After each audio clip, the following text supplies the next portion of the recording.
My grandfather, Frank Consolati, started doing that, we figure in the 40s at some point. And at that time, he butchered his own cows and butchered his own pigs and created the meat for both sausage and salami.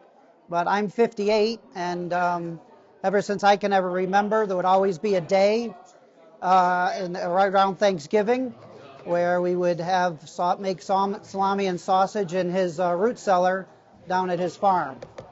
Probably in the early 90s, he stopped doing that, and we didn't do it for 20 years or so. Actually lost the recipe, but the recipe resurfaced about 4 or 5 years ago, and we picked it up and started doing it here again. In the old days, like I said, they would butcher the cows and then take the meat and chop it up and then grind the meat. Now we cheat and we buy the meat already ground, but we buy ground pork and we buy ground beef, and then we mix it together by hand. First part is you mix the meat by hand. Once it's all together, we then add the dry spices, continue to mix that in. Once the dry spices are all mixed in well, then we add a combination of warm wine and warm crushed garlic to the mixture, mix that in, and then it's ready to be put in the press. Press process is we have a 10-pound press, and we create balls about the size of a softball, and we pack the 10-pound press full of those balls, and then one person operates the crank, which pushes it out, and then the other person has a natural casing on the other end, and we fill the casing with the meat as it comes out. Once we fill the casing, then you tie it into sections and put little holes in it so that the moisture and air drains out, and then we're done. In the old days, they did sausage and salami. When we picked it back up again, we did only sausage. It's a bit easier and you don't need to cure it.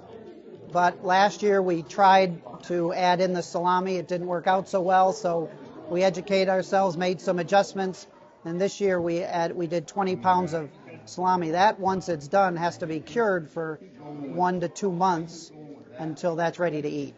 My grandfather's own root cellar, which is a cellar underground, is where he always used to hang it. That's been cleaned out and resurrected by my cousin Chris, so now we hang it down there. So like I said, I'm 58, and as long as I can ever remember, there was one day a year where we all gathered in that root cellar, and there was usually 20 to 25 people, family, friends. Me, I can remember being there as early as 1st or 2nd grade, but some of my grandfather's friends and brothers were in their 70s and 80s. And it was a fun day. We were a lot of laughing and joking as well as creating the meat. Right here. I got it. So this year we did 90 pounds of sausage and 20 pounds of salami. And we hope as we get better at the salami that we increase the amount of salami that we make. There are 2 families, my father's side and his sister's side.